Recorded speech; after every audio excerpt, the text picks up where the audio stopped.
Hukum buang itu seperti apa? Apa yang dilakukan orang sehingga dia dihukum dibuang dari Minangkabau?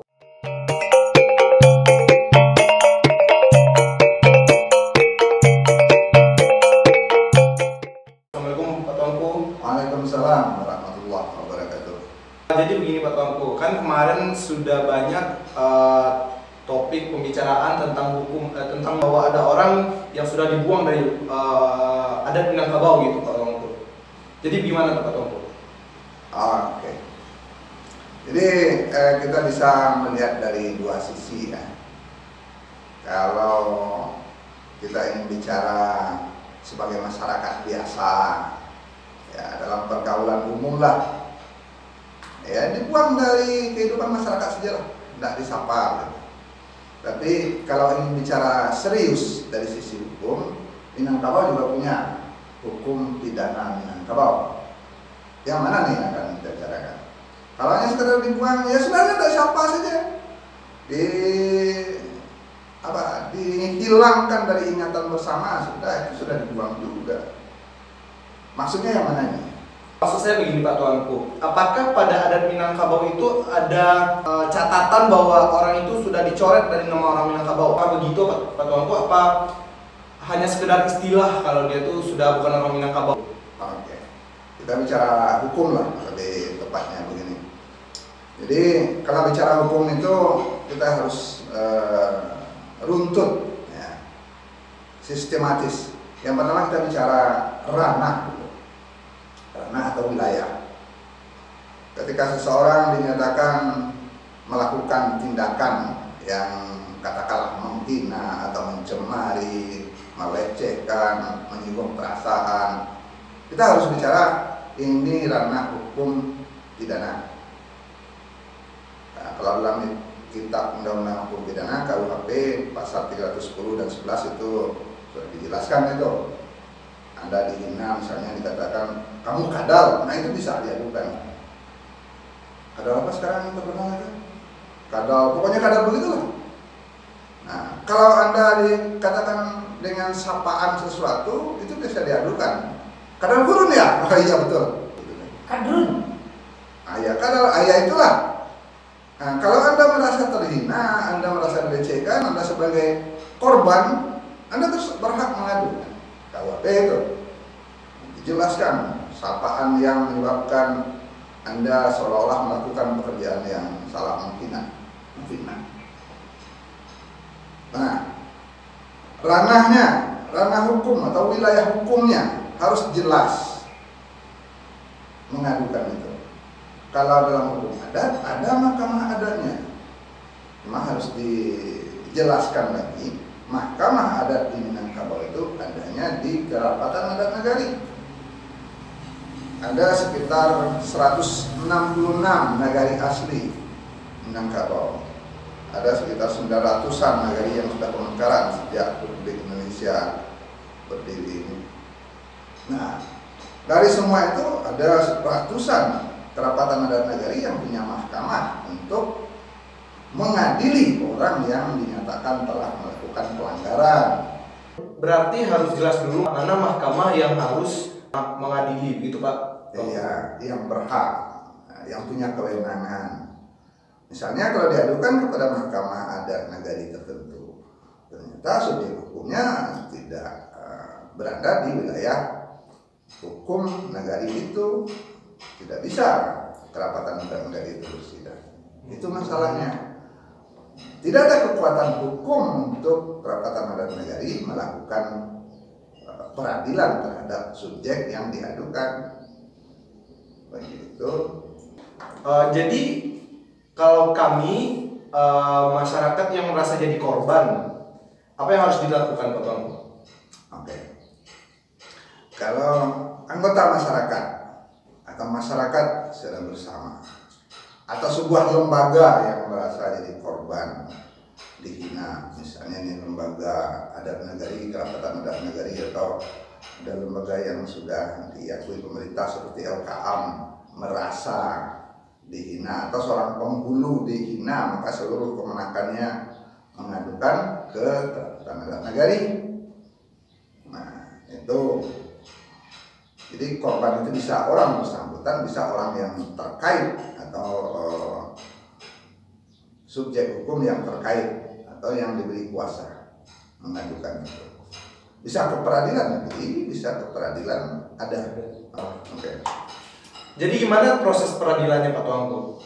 Ya, kalau dalam peradilan adat begini, dalam sebuah nagari itu kan banyak ya, ada 923 sekarang itu nagari di kabupaten-kabupaten. Nah, yang punya karapatan nagari itu biasanya punya dubalang adat untuk melakukan tindakan itu. Atau dalam susunan kerapatan adat nagari itu ada tingkatan pemulu, manti, malin, dubalang. Nah, kalau dubalang adatnya berfungsi, dia bisa menjemput orang yang dituduh atau yang diadukan di sidang untuk disidangkan di peradilan adat. Ada yang sudah melakukan itu ada. Nah, sekarang masalahnya kan sudah kita bahas tadi.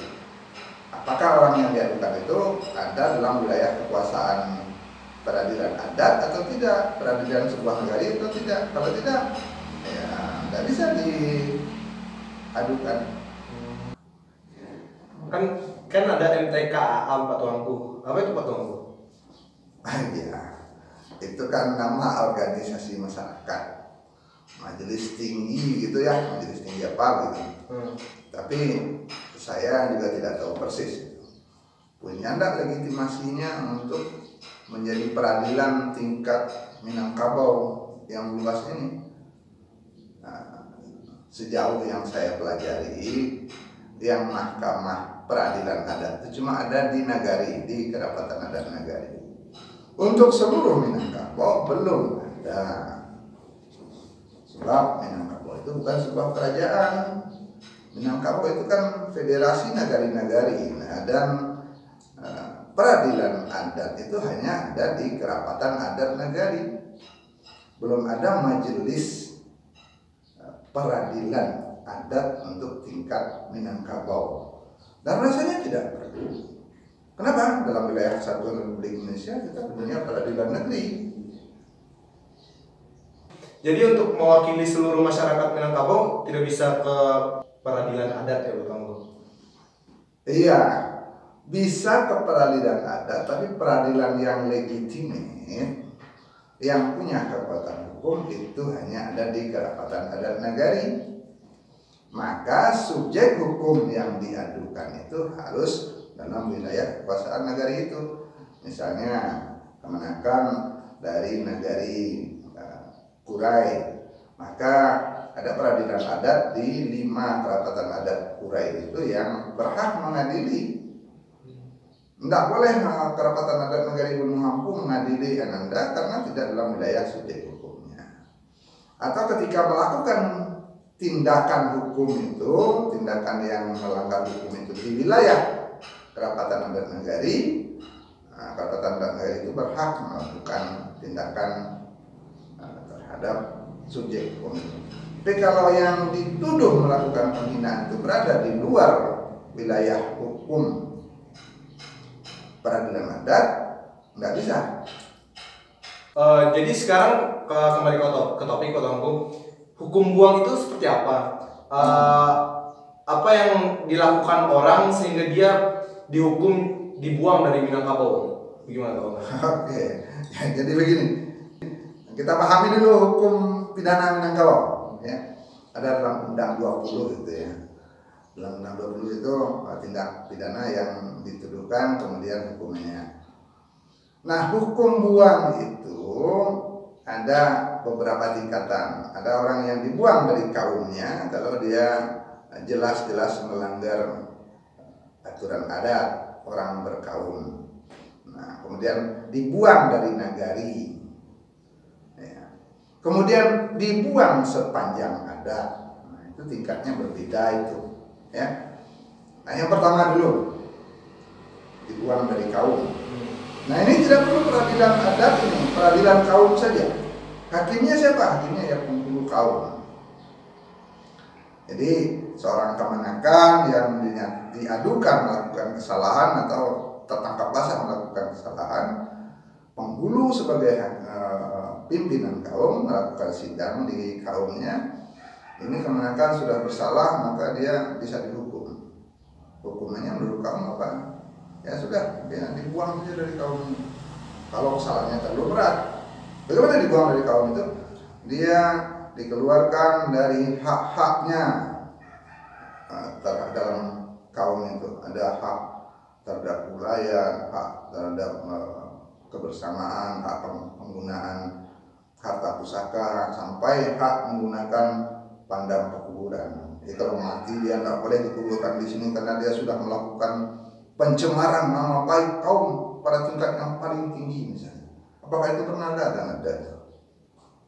Dibuang dari kaum. Tapi sekarang sudah jarang terjadi. Atau maaf sekali penghulu yang sekarang. Nah yang kedua, pada tingkat nagari, dibuang dari nagari artinya apa? Seseorang yang melakukan pelanggaran terhadap aturan nagari atau kesepakatan konsensus nagari, itu dia dilarang memasuki nagari itu.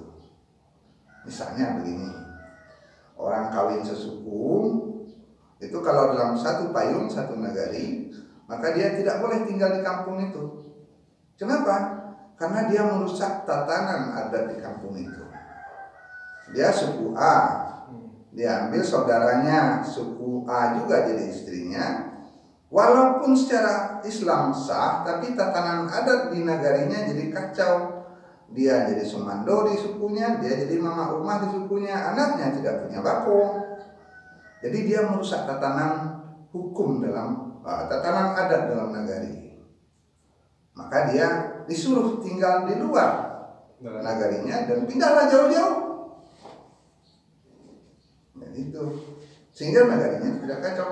Oh dia suku A, kawin dengan suku A, anaknya suku A, kemenakannya suku A, tidak ada itu baku anaknya.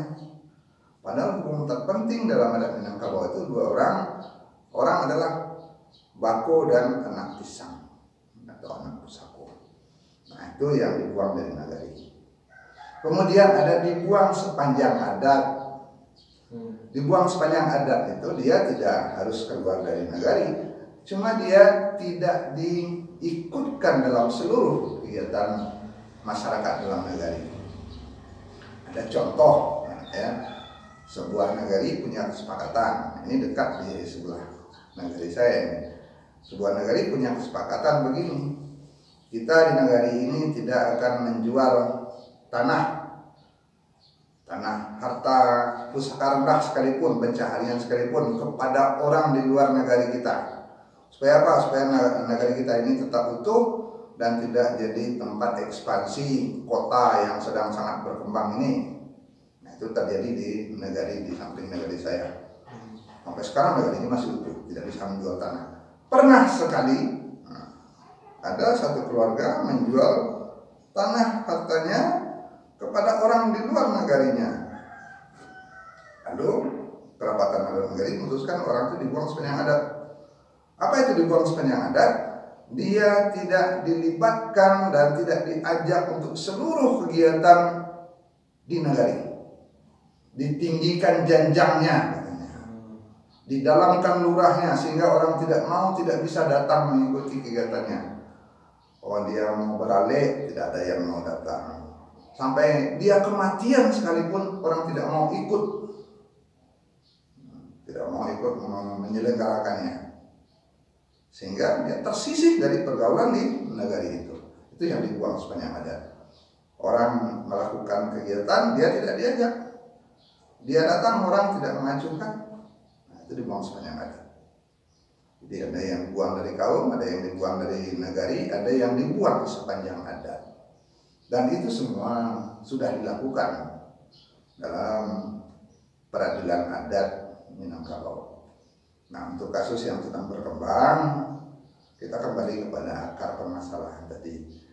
Apakah orang itu berada dalam wilayah hukum peradilan adat atau tidak? Kalau tidak, ya sudah, serahkan ke peradilan negeri saja. Oke. Ada satu lagi pertanyaan ke Tuanku. Iya. Kan masyarakat Minangkabau kan 100% orang Islam. Betul. Jadi bagaimana kalau misalkan ada masyarakat satu atau dua orang yang keluar dari agama Islam, apa hukumnya dari Minangkabau-nya, apa hukumnya terhadap orang tersebut, Pak Goko? Ya begini, jadi harus bedakan antara orang Minangkabau dengan masyarakat adat, ya. Orang Minangkabau itu banyak, ya mungkin ada juga yang murtad, gitu ya. Nah, apakah ada peradilan adatnya? Apakah ada hukum adatnya? Menurut saya belum ada hukum adat yang definitif untuk itu. Tapi jawabannya begini.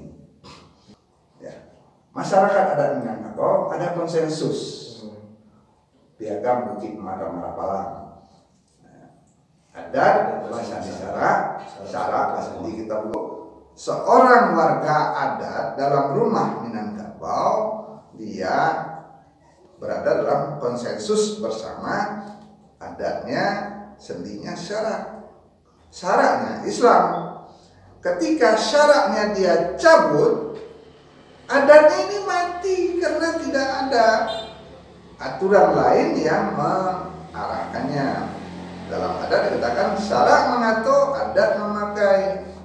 Ketika syaraknya dia keluarkan dari dirinya, agamanya dia ganti, maka adatnya itu tidak bisa dia lakukan sesuai dengan adat yang bersendikan syarak Islam tadi. Jadi bukan adat yang membuang dia, dia membuang sandinya, syaraknya, sandi adatnya dia buang, maka adatnya itu hilang juga, hancur. Karena sandi Islamnya itu yang dia buang. Jadi bukan orang Minang yang membuang dia, dia yang membuang Islam dari dirinya, maka adatnya terbuang. Tidak perlulah kita mengurus orang yang keluar dari Islam. Yang perlu kita selesaikan dengan kemenakan kita. Tetap berada dalam Islam yang nyaman kita terima ratusan tahun. Yang mau keluar kamar boleh, tapi jangan di kamar ini juga. Anda keluar kamar sana, Anda tidak sesuai seleranya dengan kita, maka jauh-jauh.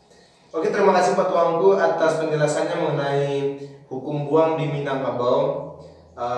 Terima kasih juga kepada penonton yang sudah menonton channel ini. Sampai jumpa di video berikutnya. Jangan lupa.